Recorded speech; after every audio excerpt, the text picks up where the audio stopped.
को जय जिनेन्द्र। जैन टॉक्स के 120वें सेशन में आप सभी का हार्दिक स्वागत है। आज हम जैन परंपरा में मंत्र साधना के विषय पर बात करेंगे और हमारे साथ प्रोफेसर वृषभ प्रसाद जैन जुड़े हैं जो कि हमें इस विषय से अवगत कराएंगे।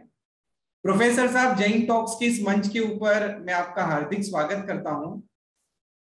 इससे पहले कि हम आज के सेशन की शुरुआत करें और आगे बढ़े, मैं प्रोफेसर साहब का छोटा सा परिचय आप सबको देना चाहूंगा। प्रोफेसर वृषभ प्रसाद जैन वर्तमान में महात्मा गांधी अंतरराष्ट्रीय हिंदी विश्वविद्यालय वर्धा में भारत सरकार के द्वारा स्थापित केंद्रीय और प्रथम अंतरराष्ट्रीय विश्वविद्यालय में वरिष्ठतम प्रोफेसर एवं डायरेक्टर के रूप में कार्यरत है। आप भोपाल विश्वविद्यालय, संपूर्णानंद संस्कृत विश्वविद्यालय व लखनऊ विश्वविद्यालय आदि में अध्यापन की सेवाएं प्रदान कर चुके हैं।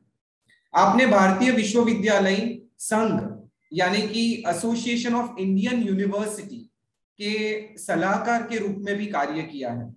आप अहिंसा वाणी, द वॉइस ऑफ अहिंसा, जैन सिद्धांत, अनेकांत आदि अनेक पत्रिकाओं के संपादक रहे हैं।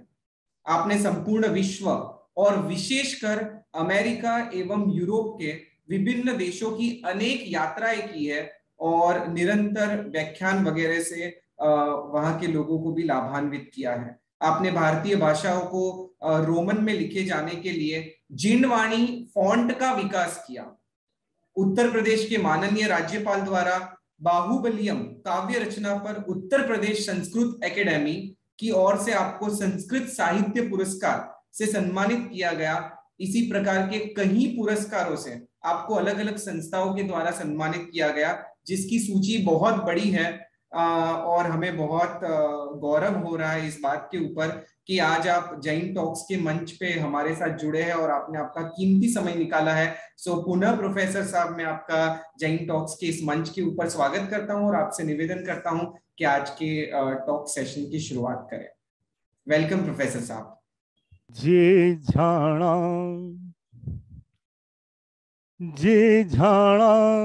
झाणी गए कम कलंक ढहे नीच निरंजन नाणमय तम परम प्रणवे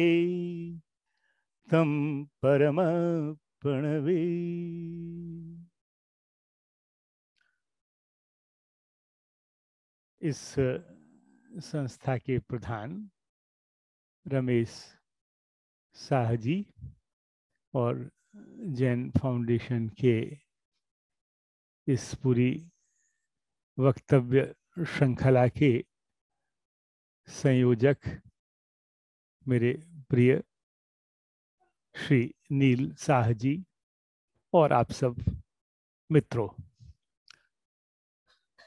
यूं मुझे सीधे बात जैन धर्म में मंत्र साधना को लेकर करनी है, पर मुझे लगता है उसकी पीठिका में मुझे थोड़ी और कुछ बात करनी चाहिए। पीठिका में यूं करनी चाहिए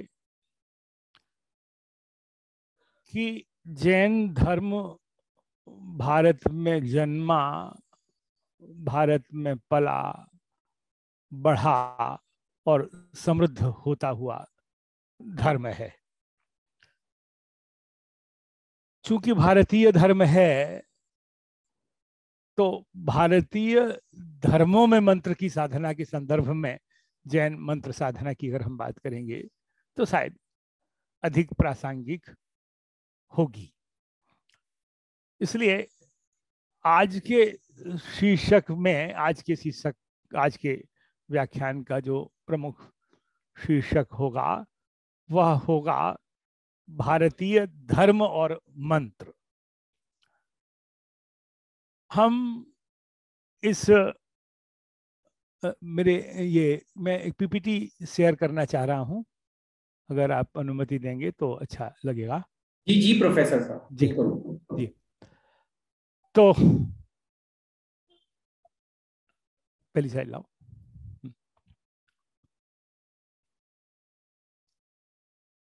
जैसा हमने देखा और समझा है, संसार का कोई धर्म, यहां तक कि क्रिश्चियनिटी भी, ज्यूइज्म भी, जुडाइज्म भी मंत्र के बिना नहीं है। तो मंत्र की अवधारणा और मंत्र के प्रयोग के बिना कोई धर्म नहीं। लेकिन मंत्र की धारणा और प्रयोग के होते हुए भी सारे धर्मों में मंत्र का स्वरूप कुछ एक जैसा नहीं। तो मंत्र का जो स्वरूप है और उसका प्रयोग भी धर्म के अपने सांचे के अनुसार, अपनी परिस्थितियों के अनुसार, अपने वैचारिक पृष्ठभूमि के अनुसार, अपनी दार्शनिक धरातल के अनुसार, अपनी आचार संहिता के अनुसार, मैंने 5 बातें बताई: वैचारिक पृष्ठभूमि, दार्शनिक स्थिति और आचार की परिशुद्धि आदि। इनके अनुसार मंत्र का जो धारणा पक्ष है, वो धारणा पक्ष कुछ समान होते हुए भी कुछ अपनी अलग विशेषताओं को लिए हुए है, और प्रयोग पक्ष भी। मंत्र को 2 तरह से परिभाषित हम करते हैं। एक हम एटिमोलॉजिकली और दूसरा हम सिमेंटिकली, अर्थ की दृष्टि से और व्युत्पत्ति की दृष्टि से, और व्युत्पत्ति से जुड़ी हुई संरचना की दृष्टि से, स्ट्रक्चरली, है ना। तो व्युत्पत्ति की दृष्टि से कि मंत्र शब्द कैसे बना, तो मंत्र शब्द में मन उपपद है और त्रायते की त्रा धातु है। तो मन और त्र, इन 2 शब्दों के मिलन से मंत्र बनता है। ये एटिमोलॉजी की बात हो गई, ये स्ट्रक्चरली बात हो गई। सिमेंटिकली बात ये है कि मंत्र करता क्या है, ये समझना चाहिए। तो मन और मस्तिष्क को एकाग्र करने का काम करता है मंत्र, है ना। तो मंत्र का अर्थ हुआ कि ऐसी संरचना जो मन और मस्तिष्क को एकाग्र करे, वह अर्थात जो चेतना को, है ना, जैन परंपरा में चेतना आत्मा का गुण है, जो चेतना के जागरण में कारक बने, वह शब्द संरचना मंत्र है। अब तो मन, मस्तिष्क और चेतना का एकाग्र करना। त्रा माने त्रायते, त्रायते का मतलब रक्षा करना, एक अर्थ। दूसरा अर्थ है मुक्त करना, टू मेक फ्री और टू फ्री, है ना। और दोनों, रक्षा करने का भी और मुक्त करने का भी साधन बनता है मंत्र। अब आप देखिए जैन परंपरा में 13वें गुणस्थान का काल क्या है? अ ई उ री का उच्चारण काल। तो ये जो चारों बीजाक्षर का जो उच्चारण काल है, उतने में 13वां गुणस्थान से 14वें में पहुंचते हैं, और 14 में पहुंचने के सिद्धत्व की अवस्था को प्राप्त होती है। तो ये मंत्र जो है वो मोक्ष की प्राप्ति का साधन तक बनता है। तो मंत्र केवल सांसारिकों के काम की चीज नहीं है, वो मोक्ष के मार्ग का काम भी करता है। तो दो, उसका टू फोल्ड है ना, द्विविध प्रयोग है। एक तरफ तो वो आध्यात्मिक उन्नति का कारण बनता है, तो मंत्र वास्तव में एक टूल है ना, साधन है, एक उपकरण है। हम जब मंत्र की साधना करते हैं तो जो माध्यम बनता है वो माध्यम टूल के रूप में काम करता है। किसके लिए? दो के लिए, स्पिरिचुअल ग्रोथ में अर्थात आध्यात्मिक उन्नति में, और सांसारिक उन्नति में भी। सांसारिक उन्नति में कैसे? कोई निर्धन है और उसके जीवन में संकट है, किसका? धन का। तो मंत्र की साधना से धन की प्राप्ति भी होती है। सांसारिक समस्याएं, रोग आदि है ना, उनकी समस्या में, उनके निदान में भी मंत्र कारक बनता है। तो दोनों चीज, दोनों तरह के कामों में सहायक बनता है, स्पिरिचुअल ग्रोथ में भी, और जो सांसारिक ग्रोथ है, सांसारिक जो मतलब जो आवश्यकताएं हैं उनकी पूर्ति में भी। इन दोनों में मंत्र अपनी, पर ये कैसे करता है कि ध्यान के बारे में मान्यता है। ध्यान क्या करता है? पुनः पुनः एक वस्तु पर एकाग्र करने का काम ध्यान करता है। मंत्र में भी वही होता है। तो एक तरह से मंत्र ध्यान, ध्यान की एक प्रक्रिया है। तो मंत्र ध्यान की प्रक्रिया का एक अद्भुत सा अंग है ना। तो ऐसा, अब आप ये जो चित्र आप देखेंगे, ये एक ग्रंथ है ध्यान शतक, आचार्य क्षमा श्रमण हुए। उसकी पहली पंक्ति है चलम चित्तम। तो क्या कर होता है? जब तक मन चंचल रहता है तब तक आप चित्त में रमे रहते हैं। स्थिरम झाणम, और जैसे ही आप स्थिर होते हैं तो ध्यान में पहुंच जाते हैं, है ना। तो मन की चंचलता को दूर करने का एक साधन है। जब आप अनेक तरह की प्रकाश देखते हैं, आपकी दृष्टि बार बार अनेक रूपों की तरफ जा रही होती है और आत्म रूप को नहीं देख पाती है। तो जब अनेक रूपों में जा रही हो, तो अभी अभी क्षमा श्रमण जी की परिभाषा के अनुसार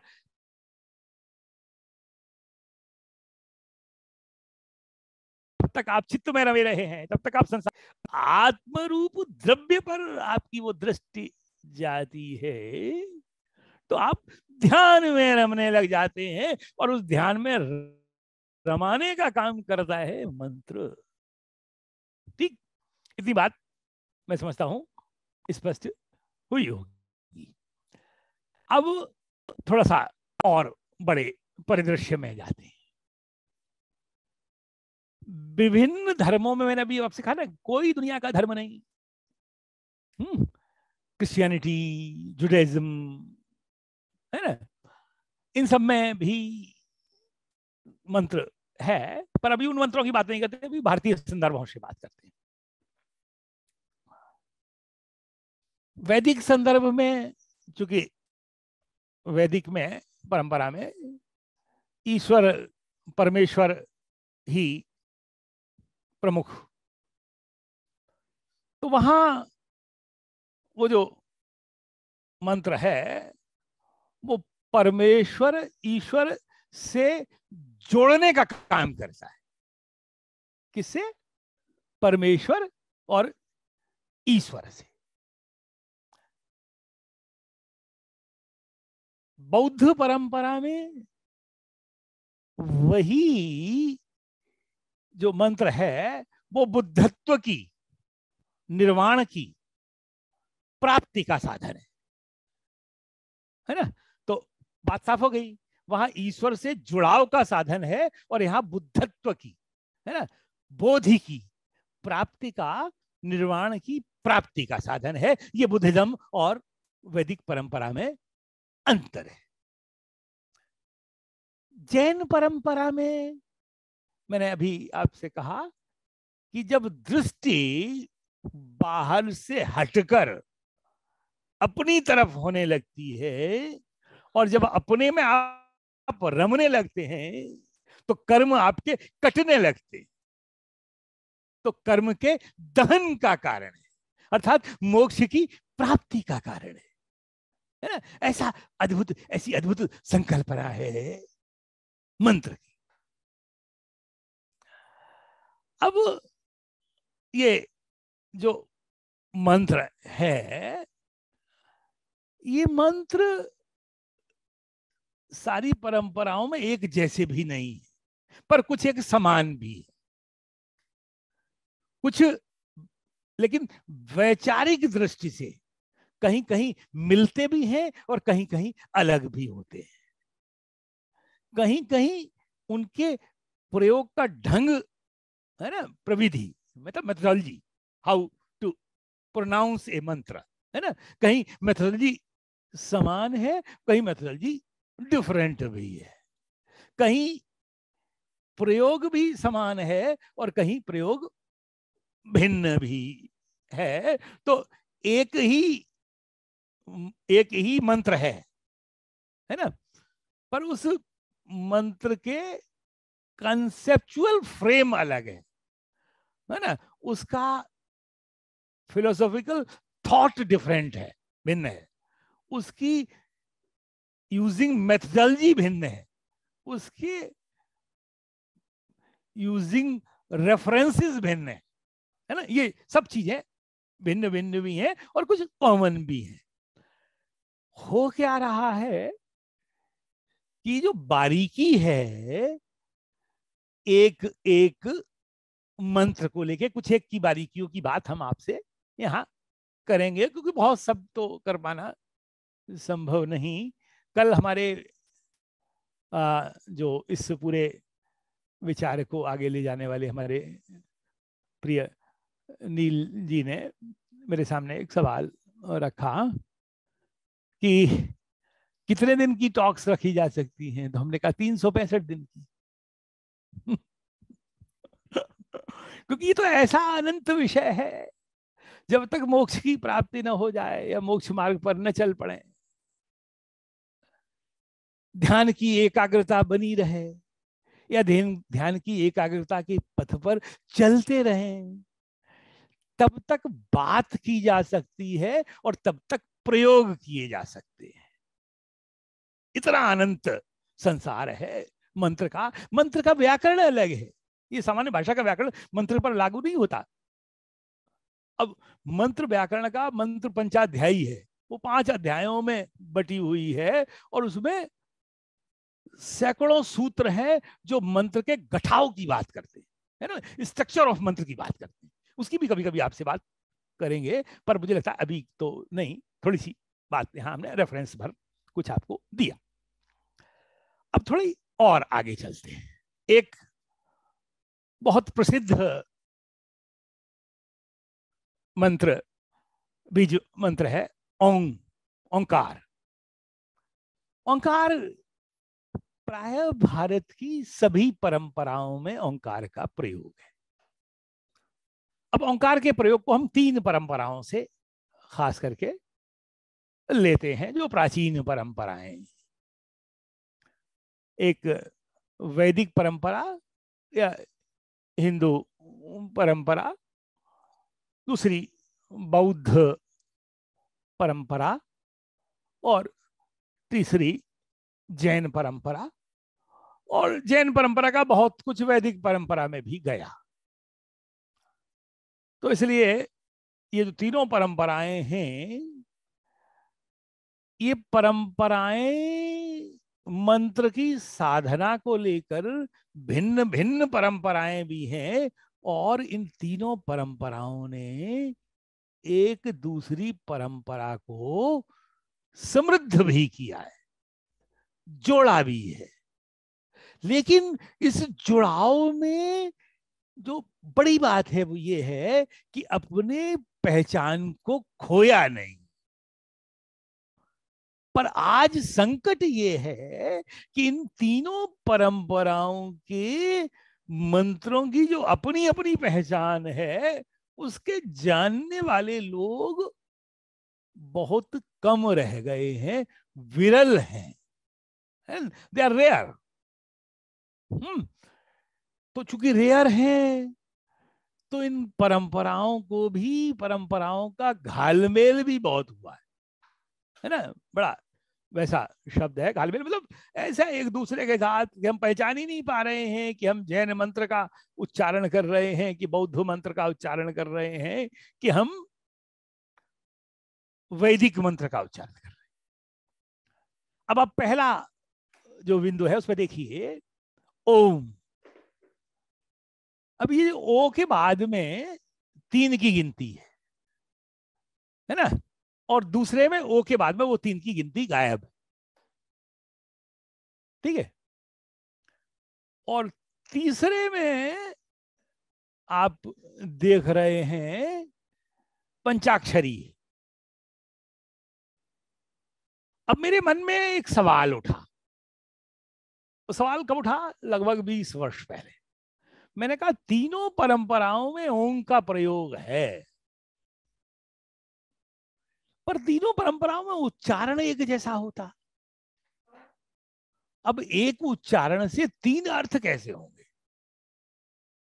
ये तो नहीं हो सकते, क्योंकि मंत्र तो हमेशा एक साध्य को साध्य बनाता है ना। तो उच्चारण भी तीनों परंपराओं की एक जैसे नहीं हो सकते, तो उच्चारण भी भिन्न होने चाहिए। मैंने काम करना प्रारंभ किया, और कई वर्ष काम करने के बाद मुझे जैन शास्त्रों की टीकाओं में, कमेंट्रीज ऑफ जैन शास्त्रास, वो रेफरेंसेस मिले, जिन रेफरेंसेस ने ये कहा कि ये तीनों परंपराओं के उच्चारण अलग अलग थे ओंकार की, जो काल के साथ लुप्त हो गए। उन उच्चारणों को भी मैं आपको अभी करके बताऊंगा, ताकि आप उस प्रयोग तक पहुंच सके।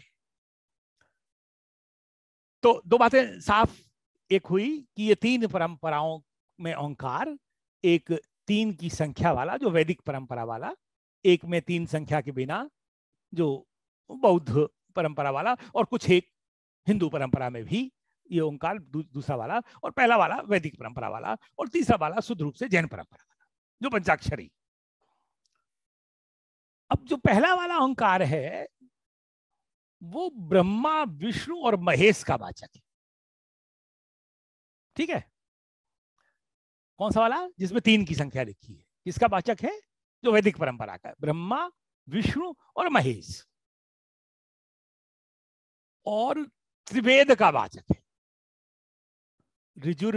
ऋजुवेद है, ऋग्वेद, मतलब पहले तीनों वेद है, सामवेद को छोड़कर तीनों वेदों का वाचक है।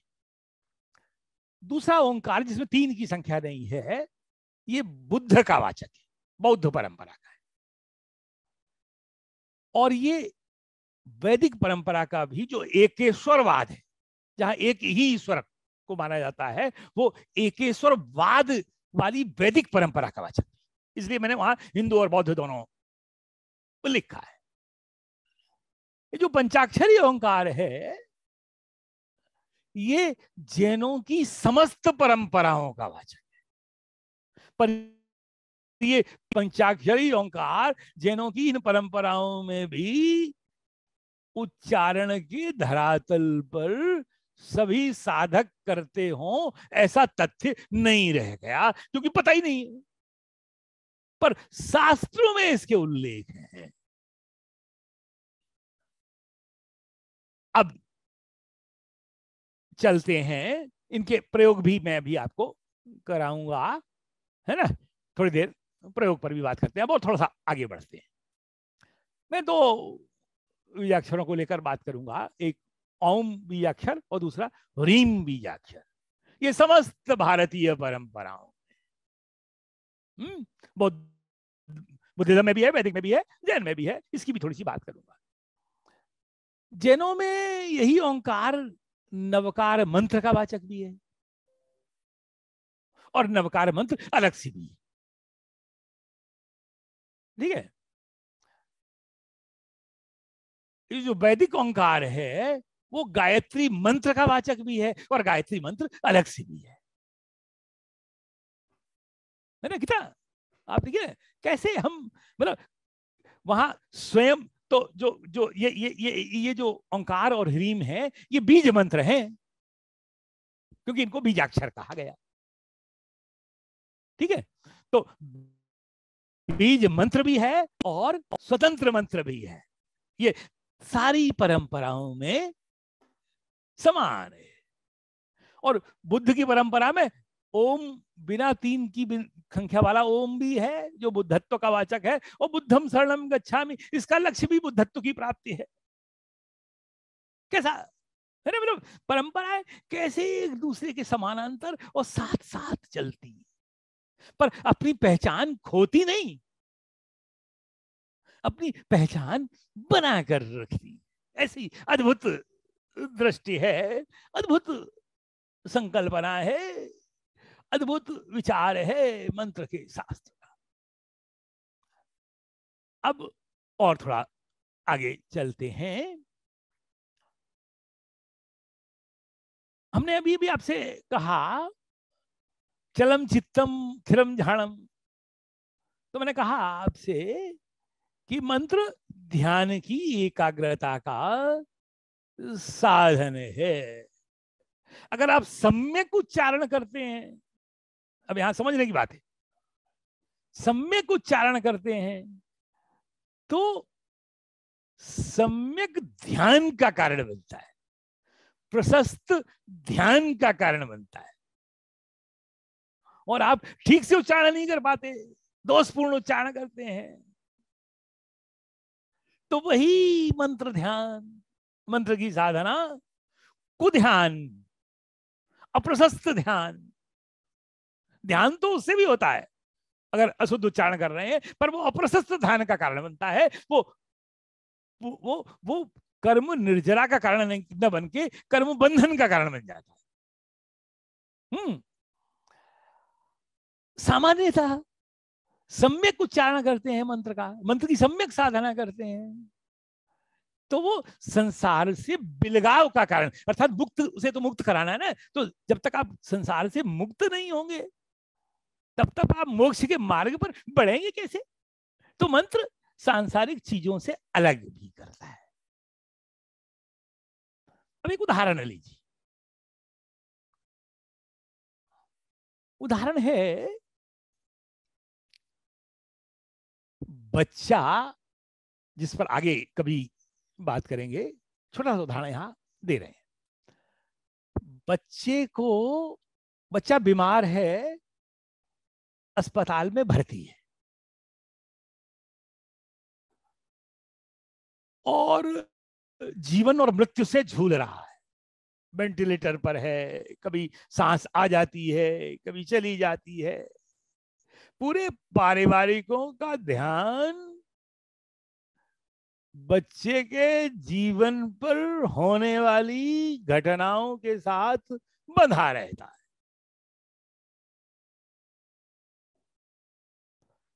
मित्रों, मैंने प्रयोग किया है, मेरा व्यक्तिगत प्रयोग है।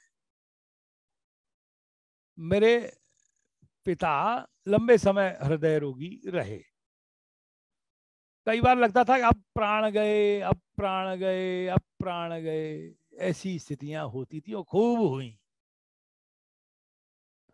मेरे घर के सारे लोग, कोई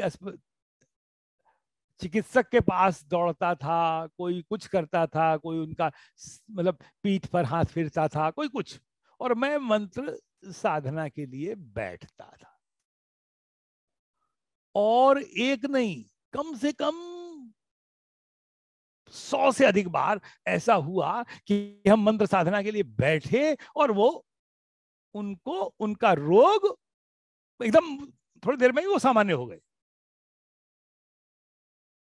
और जिस दिन वो गए मुझे पता ही नहीं चल पाया और मैं मंत्र साधना के लिए नहीं बैठ पाया, चले गए वो। तो अब उधर सबका ध्यान उधर होता था, मेरा ध्यान इधर होता था। मैं अभी उदाहरण दे रहा था, अस्पताल में बच्चा बीमार है और मां क्या करे। तो हमने एक मंत्र बताया कि इस मंत्र का जाप करो। मां वहां से आती है और हम उससे कहते हैं कि तुम इसका जाप करो, और उसका बार बार ध्यान अपने बेटे की तरफ चला जाता है।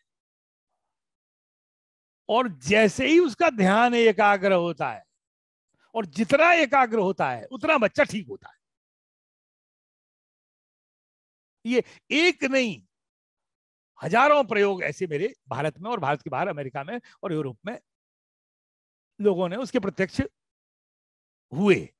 अब हम मंत्र के प्रकार पर जब बात करेंगे तब आपको यहां करके भी दिखाएंगे कि कैसे आप अलग होते हैं। आपसे स्वयं से मैं अनुभव पूछूंगा कि आपने इतनी देर मंत्र साधना की कि आप दुनिया से अलग हो पाए उतनी देर के लिए जितनी देर तक आप उच्चारण कर रहे हैं, या नहीं हो पाए। अगर आप हो पाए तो आप स्वयं you will attest yourself that this is happening, that you are keeping yourself away from the worldly affairs.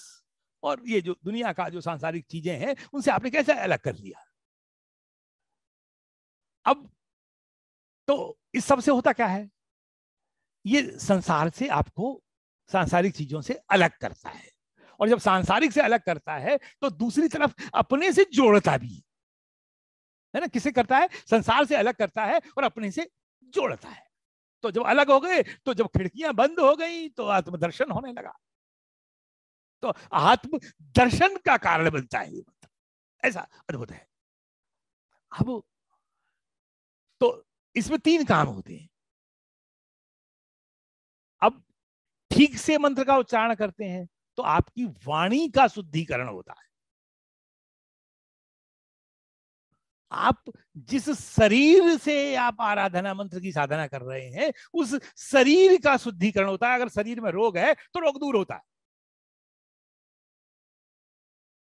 और चेतना का शुद्धिकरण करता है तो चेतना का ऊर्ध्वारोहण होता है। ऊर्ध्वारोहण अद्भुत खेल होता है। तो इंटरनल ट्रांसफॉर्मेशन और एक्सटर्नल ट्रांसफॉर्मेशन जो दोनों काम होते हैं। तो मंत्र एक टूल है इंटरनल ट्रांसफॉर्मेशन का और एक्सटर्नल ट्रांसफॉर्मेशन। एक्सटर्नल ट्रांसफॉर्मेशन के रूप में आप जिस जगह बैठे होते हैं, मैंने तो प्रयोग किए हैं। आप किसी के घर में कितनी तरह के वास्तु के दोष हों और वहां खड़े होकर आप 9 बार पंचाक्षरी ओंकार की साधना कर दीजिए और आप टेस्ट कर सकते हैं मशीन से। वहां की ऊर्जा बदल जाती है, जो नेगेटिव ऊर्जा है वो पॉजिटिव में ट्रांसफर हो जाती है। तो स्थान जागृत हो जाता है। हमारे 3 सिद्ध क्या है जहां से सिद्धत्व तो पाया हमारे अनंत अनंत परमेश्वरियों ने, अनंत तीर्थंकरों ने, है ना। तो स्थान जागृत हो गया, वहां के परमाणु जागृत है इतने हजारों साल बाद भी। तो स्थान जागृत हो जाता है और अंततः आपके स्वयं की जो अंतरात्मा है, जो इंटरनल सोल है, उसके प्यूरिफिकेशन का काम करता है। मेरे बहुत सारे मित्र हैं। अब और काम क्या होता है, और काम क्या होता है कि जो हमारे शरीर में रोग हैं, है ना, उन रोगों को कई बार देखा गया। हमारे बहुत सारे मित्र, है ना, उनको कैंसर हुआ। तो ऐसे मित्र भी हैं जिनके शरीर में एक भी कैंसर का सेल नहीं रह गया मंत्र की साधना। मैं कभी नहीं कहता कि आप इलाज मत करिए, आप जो भी इलाज कर रहे हैं करते रहिए, पर मंत्र की साधना भी करिए। और ऐसे मेरे मित्र भी हैं जिनको मेडिकल साइंस ने कह दिया कि अब इनको बचने का कोई संभावना नहीं, और आज उनके शरीर में एक भी कैंसर का सेल नहीं है। ऐसे मित्र भी हैं जिनके कैंसर कुछ कुछ मतलब पार्शियली ठीक हुआ तो उनका लाइफ स्पैन बढ़ गया। ऐसे मित्र भी हैं अमेरिका में ही जिनकी ब्रेन डिसऑर्डर हो गया, न्यूरोलॉजिकल समस्या, और कह दिया कि अब तो बचने की कोई संभावना नहीं। उनके पतिदेव यहाँ हिंदुस्तान में IIM में प्रोफेसर होकर के आए, वो मेरे पास संस्कृत मेरे साथ कुछ चर्चा कर रहे थे, और उन्होंने कहा मेरा घर तो लुट गया, मेरी पत्नी को ब्रेन हेमरेज हो गया, और उनको फलाने संस्थान में अमेरिका में ले गए, और उन्होंने कह दिया इनमें तो कोई संभावना नहीं, आप इस बॉडी को ले जाइए। वो हिंदुस्तान आए हुए थे, मैंने मुझे उन्होंने कहा कि कुछ भाई साहब करिए, कुछ अगर कर सकते हो। तो मैंने कहा नहीं, ये तो जो मेडिकल साइंस की रिपोर्ट है, ये रिपोर्ट होगी। आप बोले मैं तो जा रहा हूँ, तो मैंने कहा आप एक जाप करके जाइए, और वो जप करके यहाँ से गए। मैंने कहा जब तक आप पहुंचेंगे रास्ते में आपको सूचना हो जाएगी कि वही जो मेडिकल साइंटिस्ट अभी ये कह रहे हैं कि कुछ संभावना नहीं बची, ले जाइए, ये तो बॉडी है, अब कुछ nothing could be done now. आपको रास्ते में सूचना मिल जाएगी कि अब इसमें कुछ किया जा सकता है। और वो न्यूयॉर्क पहुंचते हैं, न्यूयॉर्क में जैसे उतरते हैं उनको सूचना मिल जाती है, और उसके बाद अब वो लगभग 4 वर्ष से जीवित हैं और अपने घर का बहुत सारा काम करती हैं। उनकी पत्नी अभी 20 तारीख को अपनी बेटी का विवाह करके भी आई। अभी कुछ दिन पहले एक ब्रेन डेथ का दिल्ली में मामला था। अभी उनको आंखों में दिखना थोड़ा कम हो जरूर रह गया है, अब घर के सारे काम वो कर लेती। कहाँ शरीर में कोई हलचल नहीं थी। ये मामले अभी अभी पिछले मतलब कुछ दिनों में हुए हैं, ये जो मैंने बताया। तो उसमें बहुत सारे प्रयोग हैं। खैर एनीवे, तो रोग आंशिक रूप में ठीक करता है और कभी कभी फुल्ली क्योर्स, है ना। तो ये मामला है। अब थोड़ी सी बात और करते हैं और फिर प्रयोग पर आ जाते हैं। मुझे लगता है 44 मिनट बातचीत के हो गए और 8 बजे आपसे बात बंद करनी है, तो पूरी बात न करके थोड़ी सी बात करते हैं, क्योंकि ये फिर थ्योरेटिकल चीजों में और फिर बहुत ज्यादा हो जाएगा, तो आपसे प्रयोग छूट जाएगा। तो प्रयोग भी आज कुछ कराने का भाव है, साधना थोड़ा सा कम से कम एक मंत्र का प्रयोग तो आप आज के इस हमारे व्याख्यान की बात समझकर जा पाए, तो मुझे लगता है कि मेरी कुछ सार्थकता होगी। और अन्यथा मैंने थियोरी तो बहुत की पर प्रयोग तो मैंने कुछ किया नहीं, और प्रयोग के बिना मैं किसी विद्या को जीवित विद्या नहीं मानता। विद्या और ज्ञान विज्ञान वही जीवित रहता है जो प्रयोग में रहता है, और जिसमें प्रयोग से जो सिद्ध नहीं हो सकता वो सारे पाठ्यक्रम और सारी विद्याएं और सारी कलाएं जल्दी ही लुप्त होने वाली हैं। इसीलिए इस देश की शिक्षा नीति में ये परिवर्तन करना पड़ा कि पहले की जो शिक्षा थी वो काम की नहीं थी, अब काम के बिना कोई शैक्षिक पाठ्यक्रम नहीं होगा। ये बात हमने 2005 में शिक्षा में हम कहा, मेरी एक किताब है उसमें मैंने कही थी, और इस पूरी हमारी उस किताब के जो रिकमेंडेशंस थे जो 2005 में किए थे, लगभग 70% रिकमेंडेशंस हमारी वर्तमान शिक्षा नीति में मानी गई। इसका मेरा सौभाग्य है। तो खैर, अब मैं तो कई बार जो मंत्र होता है एक ध्वनि रूप होता है, केवल एक ध्वनि, अम नमः अम नमः अम नमः, केवल एक एक एक एक अ। कई बार मंत्र ध्वनियों का समूह होता है, कॉम्बिनेशन ऑफ साउंड्स। कई बार मंत्र एक शब्द रूप होता है या एक पद रूप होता है, जैसे ओंकार है ना, वो शब्द रूप है और पद रूप है। कई बार श्लोक रूप होता है, जैसे हिंदू परंपरा में सुंदरकांड है, सुंदरकांड की एक एक चौपाई मंत्र है। हमारी परंपरा में भक्तामर का एक एक श्लोक मंत्र है। अब तो कई बार श्लोक की कुछ पंक्तियां मंत्र बन जाती हैं, और उनका जब भक्ति के साथ आप पाठ करते हैं तो रोग गायब हो जाता है। अच्छा, अब जब ये होता है तो ये एक बात हुई, ये मंत्र के कुछ फॉर्म सी बात हुई। पर अब आप थोड़ा और आगे बढ़िए। मैंने बीज मंत्र, बीज और वृक्ष की संकल्पना आप समझते हैं। एक बीज आप खेत में बोते हैं और बाद में वो अंकुरित होता है, अंकुरित होकर वृक्ष का रूप लेता है, तो बीज और वृक्ष। तो जो एक बीज की साधना ही वृक्ष के रूप में पल्लवित होकर आपकी समस्त समस्याओं का निदान करा देती है, वह बीज मंत्र। जैसे ओंकार बीज मंत्र। मंत्र, मंत्र के बारे में मान्यता है वो एक अक्षर से लेकर 9 अक्षरों तक का हो सकता है। क्या? एक अक्षर से 9 अक्षरों तक का। और फिर उसके बाद माला मंत्र। तो जो माला मंत्र है वो 10 अक्षरों से लेकर 20 अक्षरों तक का, या उससे और अधिक भी। जैसे कई बार हमारे यहाँ एक, जैसे कुष्ठ रोग में हमारी परंपरा में मान्यता है एक ही भाव स्तोत्र की अगर साधना करें तो कुष्ठ रोग दूर हो जाता है। तो पूरा का पूरा स्तोत्र जब मंत्र के रूप में काम करता है ना, तो माला मंत्र। कुछ मंत्र आग्नेय मंत्र होते हैं, है ना, अग्नि। तो कर्म दहन में आग्नेय मंत्र कारण होते हैं, पर समभाव की स्थापना में सौम्य मंत्र कारक बनते हैं, है ना। कैसे? कूल शांत स्वभाव वाले मंत्र।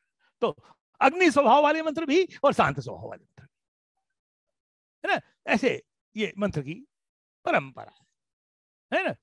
कई बार एक भजन मंत्र के रूप में काम करता है। आप भजन गाते गाते एकात्म भाव आपका प्रभु के साथ होता है। कीर्तन में, स्तुतियों में, प्रार्थनाओं में, तमाम तरह के जो पाठ है, पाठ करते करते आप भगवान से जुड़ जाते हैं, भगवत भक्ति में जुड़ जाते हैं। भगवत भक्ति में जुड़ जाते हैं तो मंत्र के चरम लक्ष्य मतलब भाव की एकाग्रता, भाव की विशुद्धि को पहुंच जाती है। अब गुरु मंत्र, गुरु ने जो दिया वो गुरु मंत्र, उसमें भी 2 प्रकार से। गुरु कई बार अकेले में मंत्र देता है, तो व्यक्ति मंत्र उसके जीवन के उन्नयन में वो साधक होता है, वो व्यक्ति मंत्र। कई बार वो हजारों के बीच में कहता है सब लोग इस मंत्र की साधना करिए, तो वो समूह मंत्र है ना। तो व्यक्ति मंत्र और समूह, इन सब की बारे में भी कभी बात करेंगे, एक एक पर बात करेंगे, है ना। तो ये सब ये बात। अब यहां बात छोड़ते हैं अब, क्योंकि इससे आगे बात करने में बात लंबी हो जाएगी, और फिर मेरी समझ में 7:50 हुए हैं। अब एक प्रयोग कर लेते हैं थोड़ी देर का। प्रयोग ओंकार का प्रयोग ही करते हैं। तो पहले आप प्रयोग हमारा सुनिए जी। तो जब आप सुनेंगे तो मैं सबसे पहले वैदिक उच्चारण कर रहा हूं, फिर वैदिक और बौद्ध और एकेश्वरवाद वाला उच्चारण, इन दोनों का अंतर बताऊंगा। तो पहला है, हमने जब मंत्र साधना करते हैं उसमें आसन का भी बड़ा महत्व होता है। तो आसन हम कोशिश करें कि शरीर में हलचल ना हो, शरीर को बिल्कुल ढीला छोड़ दें, आंख बंद करें, मस्तिष्क के मध्य भाग में ध्यान को एकाग्र करने की कोशिश करें। और अगर घर में साधना कर रहे हैं और आपके घर में, आपके बगल में और 5-10 लोग बैठे हैं, तो आप उच्चारण करते हुए केवल अपने उच्चारण को सुने, बगल वाले के उच्चारण में दोष निकालने के लिए या उसको और अपने को ध्यान में न देकर दूसरे पर ध्यान करें तो मंत्र का काम नहीं होगा। केवल आप अपने उच्चारण पर ही ध्यान रखें। ठीक। फिर रंगों आदि की बात भी करेंगे साधना में, कैसे वस्त्र होने चाहिए, वस्त्रों के रंग कैसे होने चाहिए, शुद्धियों की बात भी करेंगे, वो अभी नहीं, फिर धीरे धीरे आगे बढ़ते चलेंगे तो कभी करेंगे। अभी ओंकार की केवल बात करते हैं। तो पहले पहला ओंकार जो वैदिक उच्चारण है उसे सुनिए। ओ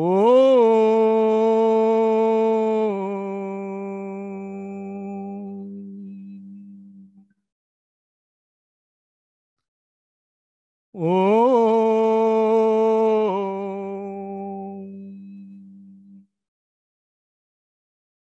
ओ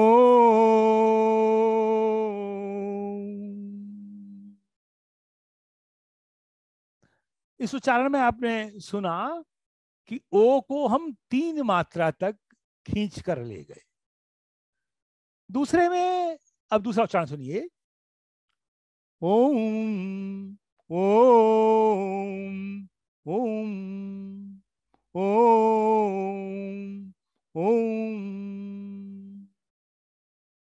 दोनों में अंतर आपको साफ दिख गया होगा। इसमें ओ को आपने लंबा नहीं खींचा, तुरंत ओकार के बाद मकार का आ गया। तो पहला उच्चारण वैदिक परंपरा का उच्चारण, दूसरा उच्चारण बौद्ध परंपरा का उच्चारण और एकेश्वरवाद की वैदिक परंपरा का भी उच्चारण। अब तीसरा उच्चारण, ये दो दो बिल्कुल साफ हो गए। तीसरा उच्चारण, पहला अ अरहंत का, दूसरा अ अशरीरी का, तीसरा आ आचार्य का और चौथा उ उपाध्याय का और पांचवा म मुनि का, मनन करने वाले मुनि परमेष्ठी का, साधु परमेष्ठी का। अब इसका उच्चारण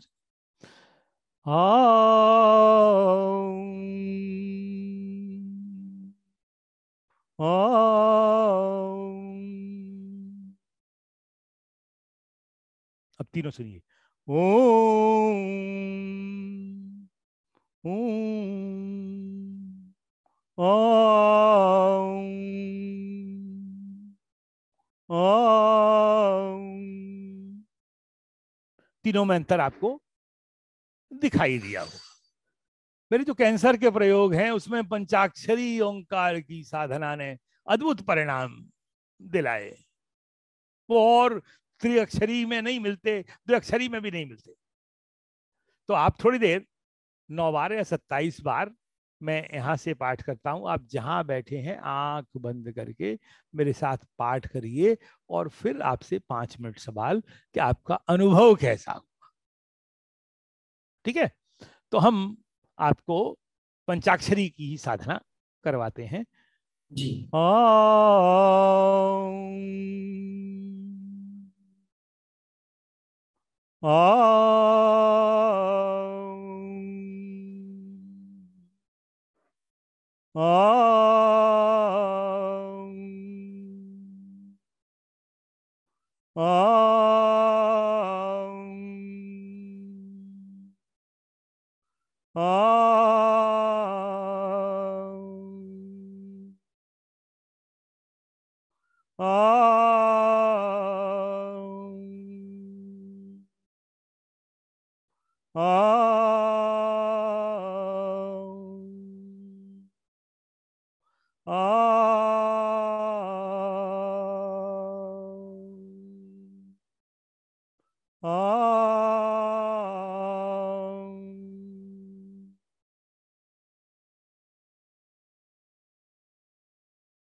आ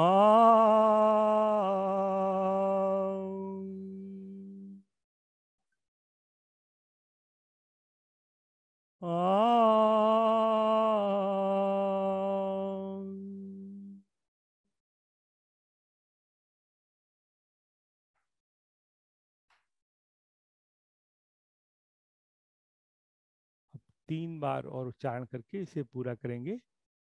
कुछ उच्चारण करेंगे और उसके बाद जितनी देर उच्चारण किया उतनी देर अंतराल देंगे, और उस अंतराल में ये अनुभव करेंगे कि हमारी अनुभूति कैसी हो रही है मंत्र के उच्चारण के बाद। उस अनुभूति का अनुभव करिए अंतराल में।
अब आप दोनों हाथ रगड़ करके अपने चेहरे पर घुमाकर और फिर आंखें खोल लीजिए।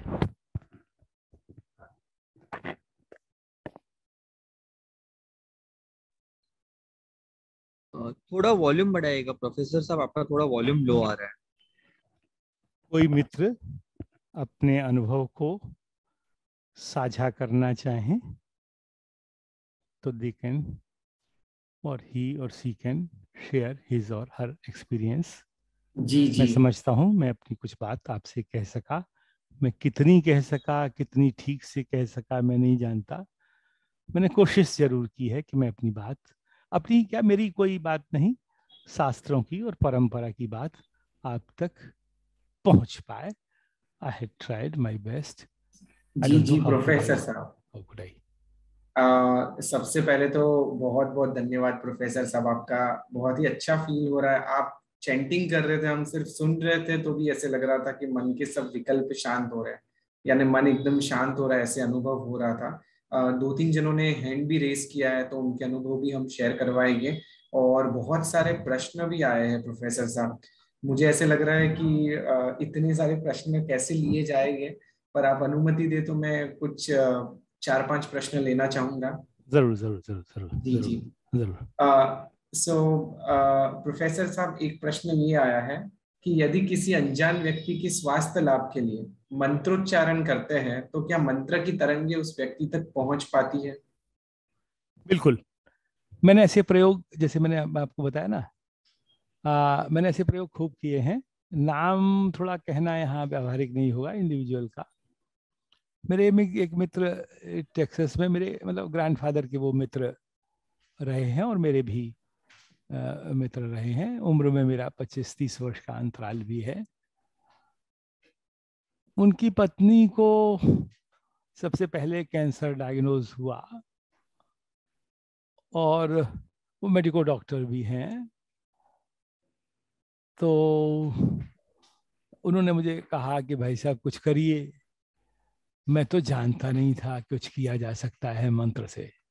मैं दिल्ली में था, उनकी पत्नी अमेरिका में थी, और मैंने उनको देखा भी नहीं था, और तब इतने अधिक एडवांस मोबाइल्स भी नहीं थे। तो मैंने दिल्ली में बैठ कर के और उन्होंने अमेरिका में बैठकर, दोनों ने चैंटिंग की, और उसके बाद जो अनुभव था वो अद्भुत था। कहा गया था उनको कि उनका जीवन 15 दिन से अधिक नहीं है और कैंसर की 4th स्टेज है। हम 108 बार इस पंचाक्षरी ओंकार की साधना करके जब उठे तो मुझे ऐसा प्रकाश आता हुआ दिखा, उतना बड़ा सूर्य का प्रकाश मैंने अपने उससे पहले के जीवन में नहीं देखा। तो मुझे लगा कि प्रकाश तो जीवन का प्रतीक है, मृत्यु का नहीं। मृत्यु का प्रतीक तो अंधकार है। मैंने कहा जो भी हो, इनकी मृत्यु तो अभी नजदीक नहीं है। मेडिकल साइंस ने कह दिया था कि 15 दिन का जीवन है और उसके बाद वो 1 सप्ताह उन्होंने साधना की इसी पंचाक्षरी ओंकार की। वो मेडिको डॉक्टर है, उनके पति है ना। साधना की और साधना के बाद मुझे लगा कि एक बार और टेस्ट करा लीजिए। अब टेस्ट कराया उसी संस्थान में जिसमें पहली बार कराया था। कैंसर तो फिर भी डायग्नोज हुआ, लेकिन अब पहली स्टेज का आया। वाह। तो पति डॉक्टर ने कहा कि मैं इंस्टीट्यूट पर मुकदमा करता हूँ, सू करता हूँ आप मैं उनको और उनसे। तो मैंने कहा डॉक्टर साहब अब 85 और 90 वर्ष की उम्र में आप सारा प्रैक्टिस आप छोड़ चुके हैं, अब कहाँ शांति में जाते हैं। अब तो जो इनका जीवन है उसको उन्नत करिए और मंत्र साधना करिए और जो कुछ काम करना है वो करिए।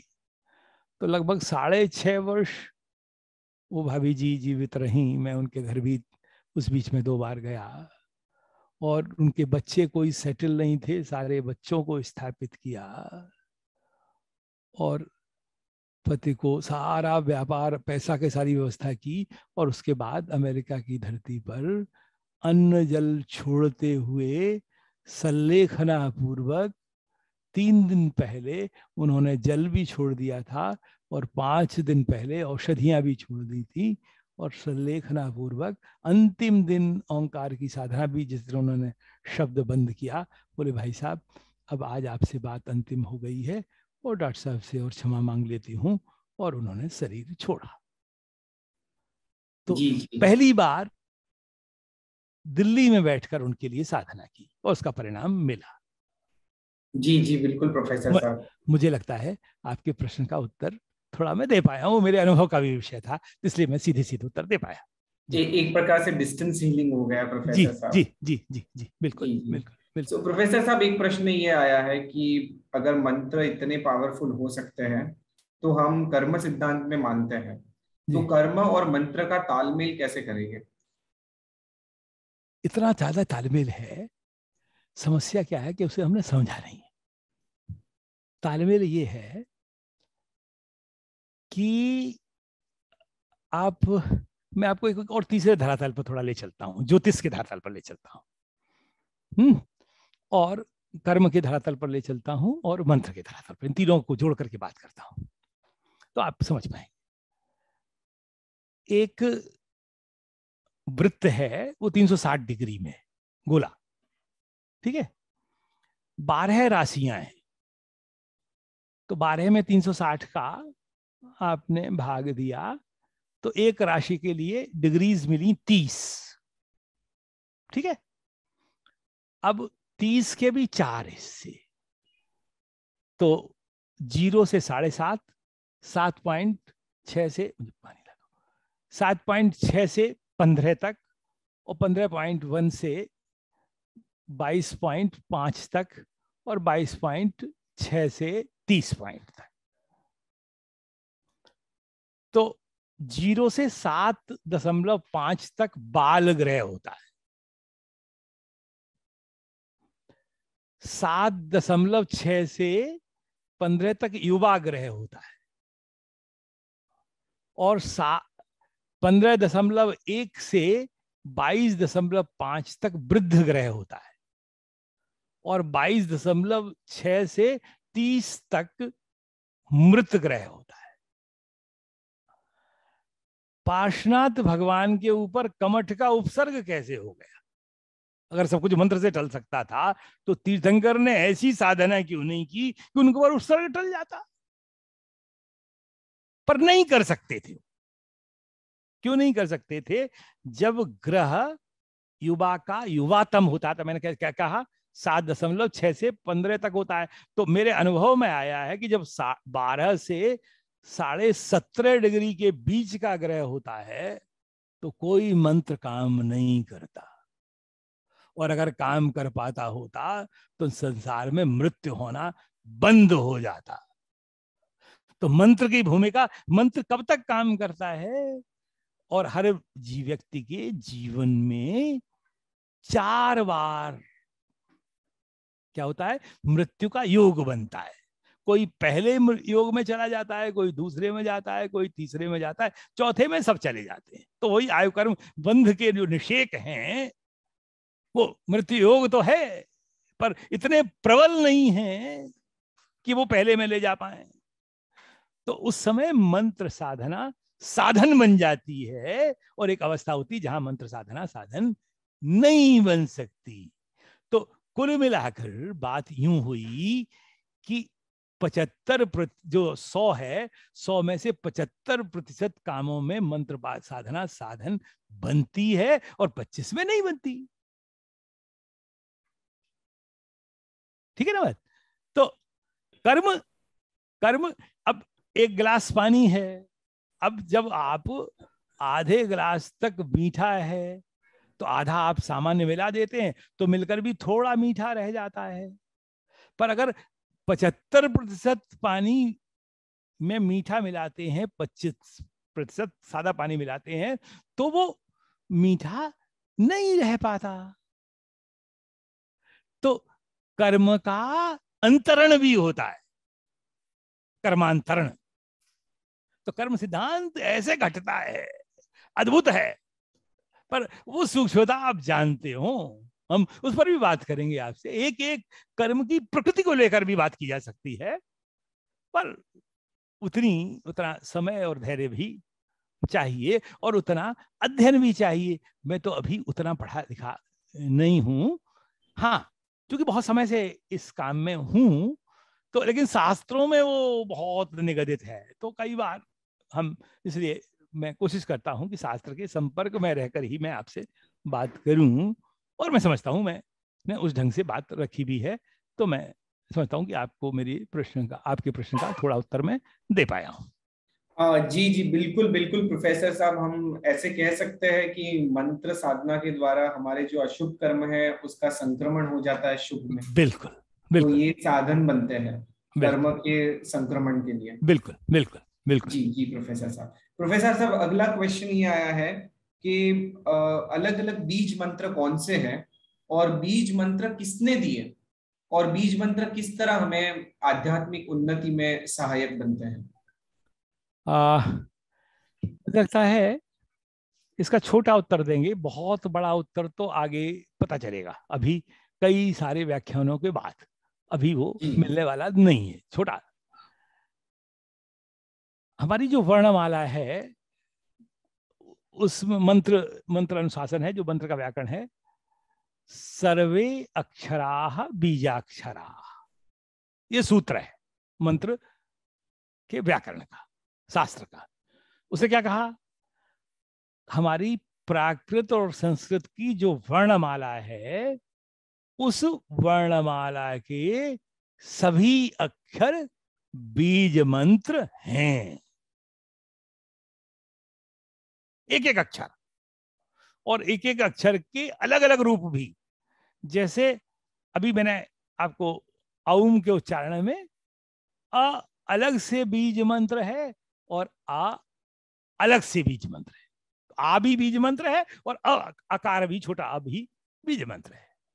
ठीक है, तो अब बात साफ हो गई कि सभी बीजाक्षर प्राकृत और संस्कृत की वर्णमाला के सभी अक्षर बीजाक्षर हैं।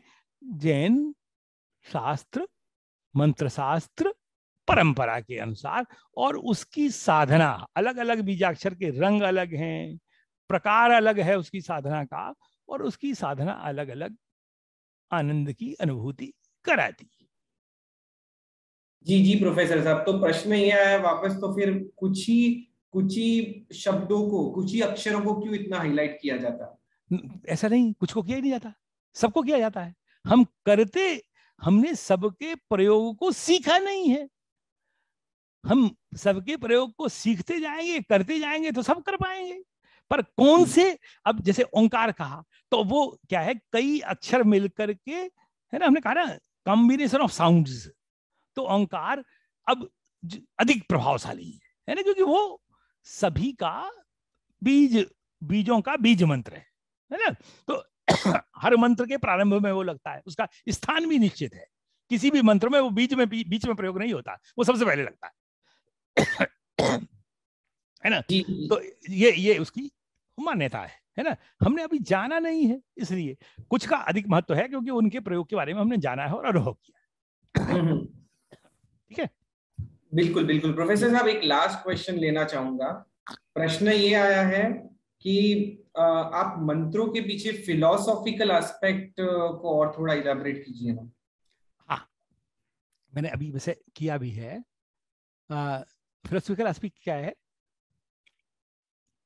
पहला मैंने जब आपको परिभाषा दी थी कि वैदिक परंपरा में मंत्र क्या करता है, वो ईश्वर से जोड़ने का काम करता है। जी, क्योंकि वहां ईश्वर ही परम सत्ता है, बाकी की किसी की सत्ता महत्वपूर्ण नहीं है ना। और बाकी सब ईश्वर के अंश हैं, अंश और अंशी की कल्पना है। तो वहां अंश का अंशी के साथ जुड़ना रूप, ये फिलोसॉफिकल थॉट है। दूसरे में हमने, बौद्ध में हमने कहा कि वहां पूरे बुद्धिस्ट फिलोसॉफी का निचोड़ क्या है, निर्वाण की प्राप्ति है ना। तो निर्वाण का वो साधन है। हमारे यहाँ क्या है कि हर आत्मा स्वतंत्र है, सर्वतंत्र स्वतंत्र है, तो हर आत्मा के मोक्ष का साधन है ये। दिस इज फिलोसॉफिकल डिफरेंस है ना। तो अपने अपने फिलोसॉफिकल सिस्टम के अनुसार उसके प्रयोग हैं। जी ठीक है, मैं समझता हूं मेरी बात। प्रोफेसर साहब, एक्चुअली बहुत सारे क्वेश्चन है, हमें मंत्र के ऊपर सीरीज रन करना ही चाहिए, क्योंकि आज आपने जिस तरह एक बेसिक चीज, हम जो ओम का प्रोनाउंसिएशन करते हैं उसके बारे में आपने इतनी अच्छी क्लैरिटी कर दी कि किस प्रकार 3 परंपराओं में 3 ओम होते हैं और उसका किस प्रकार उच्चारण किया जाता है और वो क्या सिग्निफाई करता है, तो बहुत ही सुंदर तरीके से आपने बताया। तो श्रोताओं को बहुत लाभ हुआ इससे। एक लास्ट क्वेश्चन प्रोफेसर साहब लेता हूँ, इंटरेस्टिंग भी है। प्रश्न ये है कि if a person dies in recitation of मंत्र बाय अदर पर्सन, तो कोई मरणशैया में पड़ा है और दूसरा सामने वाला मंत्रोच्चार कर रहा है और वो मरणशैया में पड़ा हुआ उसको सुन रहा है, तो क्या उसकी सोल की अच्छी गति होगी? देखिए, उसकी सोल की गति दो वहां कारण है। एक कारण है वो कितने शुद्ध रूप से उच्चारण कर रहा है, एक कारण। दूसरा कारण, वह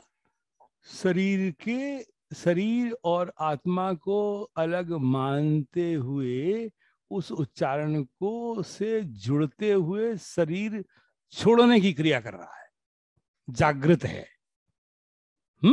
भले भले वो शरीर उसका जागृत हो न हो, भाव जागृत है, वो सुन पा रहा है और सुन करके बिल्कुल देख रहा है साफ साफ कि मैं शरीर नहीं हूं, मैं जो छोड़ रहा हूं वह मेरा नहीं है। तो निश्चित रूप से वह उच्च दशा को ले जाने वाला होगा। जी जी जी प्रोफेसर साहब। सो प्रोफेसर साहब, एक्चुअली आपके सेशन में तो बहुत सारी हमें नई नई बातें आज जानने मिली है, पर मैं एक बात कोट करना चाहूंगा कि आपने बहुत सुंदर बात कही कि सम्यक उच्चारण ये सम्यक ध्यान का कारण बनता है। So basically it is very important कि हम किस प्रकार का मंत्र का उच्चारण करें, और सम्यक साधना ही संसार से मुक्त कराने वाली बनती है। सो हमें डेफिनेटली ये मंत्रों के जो प्रयोग है वो हमारी आध्यात्मिक उन्नति के लिए बहुत हेल्पफुल हो गए। सो मैं आज के सेशन में सभी श्रोतागणों की ओर से आपका बहुत बहुत आभार अभिव्यक्त करना चाहूंगा आपने इतने बिजी आपके स्केड्यूल में से समय निकाला और हमें इतना मूल्यवान ज्ञान दिया, उसके लिए जैन फाउंडेशन आपका तहे दिल से शुक्रगुजार है। और इसी के साथ हम आज के सेशन को विराम लेना चाहेंगे। और विराम लेने से पहले जगत के सभी जीवों का कल्याण हो, जगत के सभी जीवों का मंगल हो, जगत के सभी जीव हमारे मित्र हैं, कोई भी हमारा वैरी नहीं, इस भावना के साथ प्रार्थना। अणु परमाणु शिव बनी जाओ, आखा विश्व नु मंगल थाओ, सर्वे जीवो मोक्षे जाओ। खामेमि सव्व जीवे सव्वे जीवा खमन्तु मे, मित्ति में सव्व भूवेषु वैरम मज्जन केणै, सर्वथा सौ सुखी थाओ, पापना कोई आचरो, राग द्वेषति मुक्त बनीने, समता सौ समाचरो।